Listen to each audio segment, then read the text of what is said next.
कभी आप लोगों ने देखा होगा? किस किसने देखा? जरा हाथ उठाओ। देखा है सबने? वहां चरण को लोग ऐसा ऐसा धीरे धीरे दबाते हैं। क्यों दबाते हैं? कारण क्या? क्या कारण हो सकता है? 3 स्थान हैं जिसका स्पर्श अलग अलग महत्व देता है। आज 40 गांव की इस कथा में ये चरित्र निकला है, तो जरा अच्छे से समझ लेना।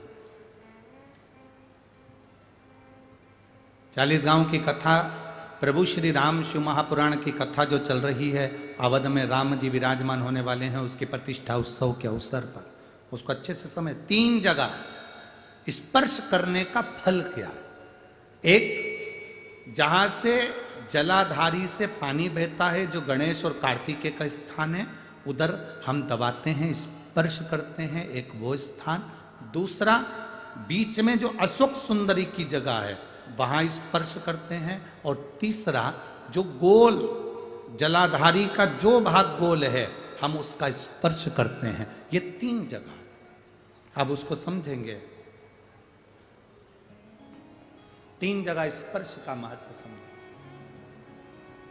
मान लो डॉक्टर ने कह दिया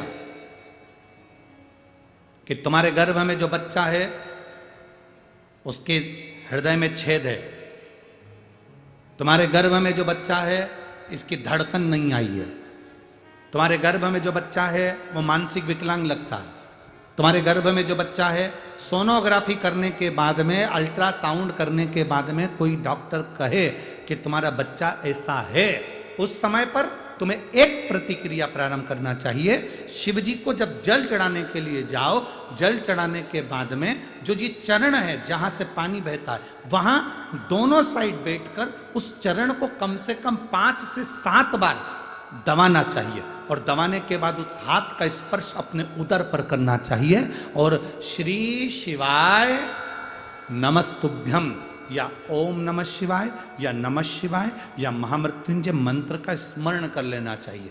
15 दिन के बाद वापिस जांच कराओ, डॉक्टर खुद कहेगा कि अब तुम्हारा बच्चा स्वस्थ है, तुम्हारे गर्भ में जो बच्चा है वो स्वस्थ है।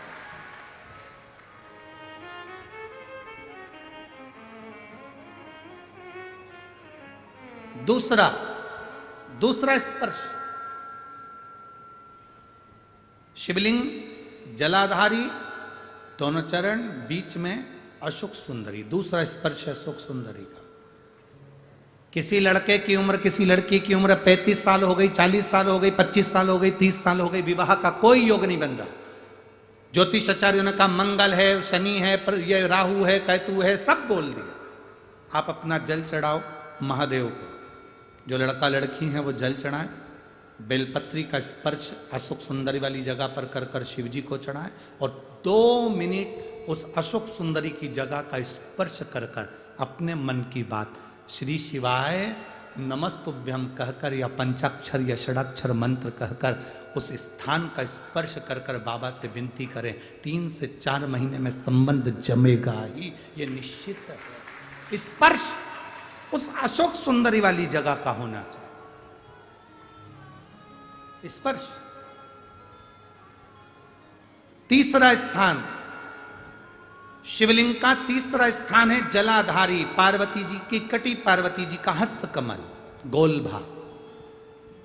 हृदय रोग हो, हार्ट अटैक के लिए बोल दिया, बाईपास कराने का बोल दिया, छल्ला डालने का बोल दिया, कोई पाइप डालने का बोल दिया, कोई एक्सीडेंट का योग बन गया, कोई ऐसा योग बन गया, कोई व्यक्ति मंदिर तक भी नहीं पहुंच रहा है, आप अगर जल चढ़ाकर उस व्यक्ति का नाम स्मरण, गोत्र स्मरण कर कर इस गोल भाग पर अगर अपने हाथ का स्पर्श करेंगे, उसको दबाएंगे और दबाकर बाबा से श्री शिवाय नमस्तुभ्यम कहकर अपने मन की बात कहेंगे, आपको लगभग 1 से 2 घंटे में जवाब मिलेगा कि वो व्यक्ति अब ठीक होना प्रारंभ हुआ।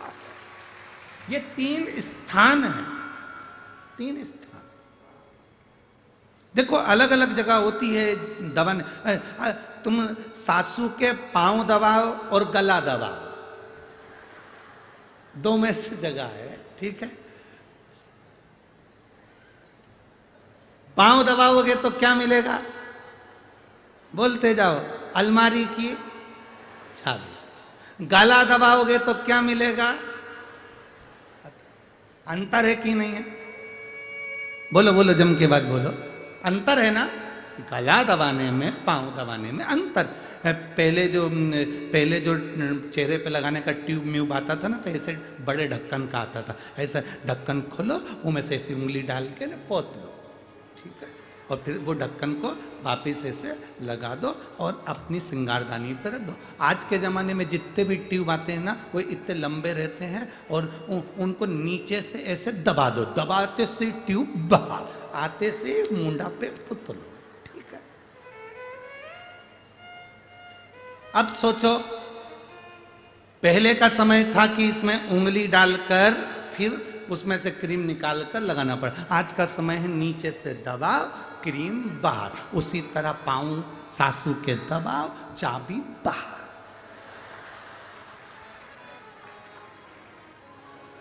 पांव दबाओगे और चाबी मिलेगी। अंगूठी, चेन, हाथ। तुम रोज सांस को सांस मत समझो, क्रीम समझो। ब्यूटी क्रीम तुम रोज रोज दबाओ। जैसे रोज चेहरे पे लगाने के लिए क्रीम को दबाते हो तो रोज निकल कर आता है। तुम 2-3 महीने रोज सास की पाँव की मालिश करो, पाँव दबाओ। सास भी एक दिन कह देगी ले जा। मम्मी तुम मेरा अकेली को दोगी और जीजी को जेठानी को नहीं दोगी तो उसको बुरा, वो दबा रही क्या मेरे पाँव? पाँव तो तूने दबाए ना, ले जा जा। एक प्लाट, सोने की चैन, चाबी जो दबाता है उसको मिलता है। तुम प्रैक्टिकल करके देखो, आज से चालू। तुम यहां से जाने के बाद जब चालू हो जाओगी तो सास भी सोचेगी आज महाराज क्या बोला है। आज जिंदगी में वो कहते ना, सूरज कहां से निकल गया इतना, आज महाराज ने क्या बोला।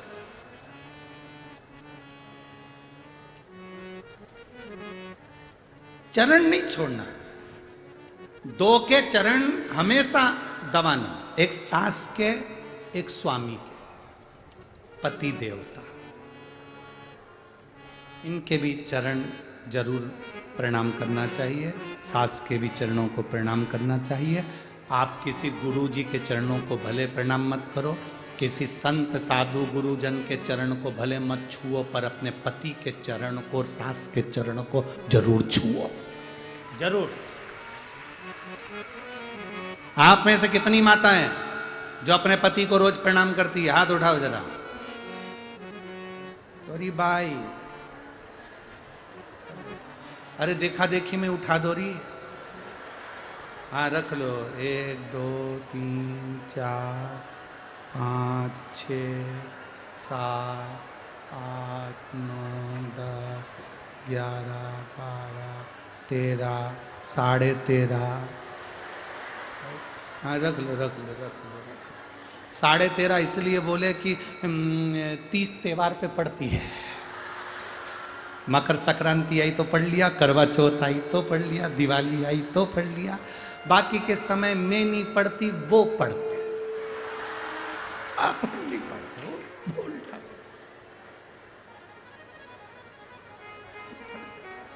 पढ़ना चाहिए, परंतु दीनबंधु दयालु दया कीजिए। कल से जो अपने पति को प्रणाम नहीं करे उसे उठा लीजिए। अरे प्रणाम करने में कुछ जाता है क्या? करना चाहिए। पहली बार तुम्हें शर्म आएगी, सिर पे पल्लू लेकर पढ़ लो। पति को भी पहली बार पांव पड़ाने में शर्म आएगी, 500 का नोट देगा कि कभी जिंदगी में उसने अच्छा काम किया है, प्रणाम किया। करना चाहिए। हार हार महादेव। प्रणाम करने में पीछे नहीं हटना, प्रणाम करो। 3 जगह फिर समझ लेना। जितने लोग आस्था चैनल पर कथा सुन रहे हैं, जितने टीवी के माध्यम से सुन रहे हैं, जितने पंडाल में सुन रहे हैं, अच्छे से समझ लेना। 3 स्थान। पहला, जहाँ से चरण में से जल बहता है, गणेश कार्तिकेय का स्थान।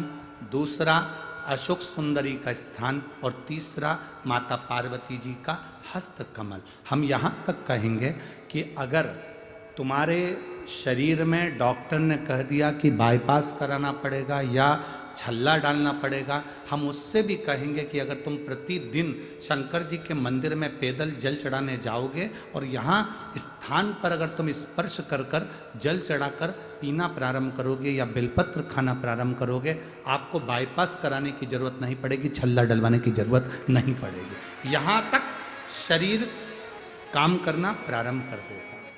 स्थान है कुछ, उन स्थानों को हमें दे, वो स्थान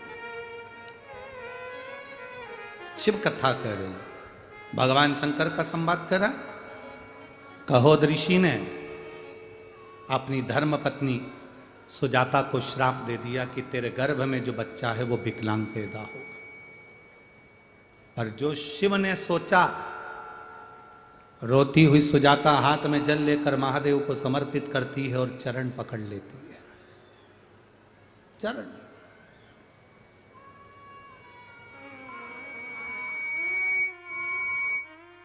चरण पकड़े सुजाता। और अच्छे से समझ लो, बच्चा माइंड से विकलांग है। डॉक्टर ने कहा इस बच्चे का विकास नहीं हो रहा, बच्चे की बुद्धि काम नहीं कर रही है, बच्चे का शरीर काम नहीं कर रहा है, कहीं हाथ कहीं पैर में कहीं तकलीफ हो रही है, बच्चे का विकास नहीं हो रहा। 4 साल का हो गया, 5 साल का हो गया, 6 साल का हो गया, बुद्धि काम। तो उस जगह पर भी आप बच्चे से कहोगे ना, बेटा शिव जी को जल चढ़ाने जा रहे हो ना, तो ये जो 2 चरण है ना जहाँ से पानी बहता है वहाँ स्पर्श कर कर आया करो और पानी पिया करो चढ़ाने के बाद।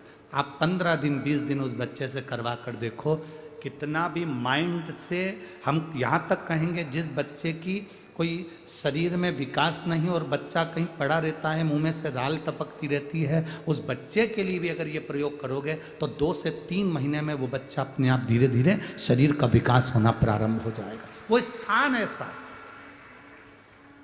वो जगह ऐसी है, वो जगह की मूलता, उस जगह की महत्ता। बोल बम का नारा है, उस स्थान की मूलता बढ़ जाती है, उस स्थान की मूलता। अब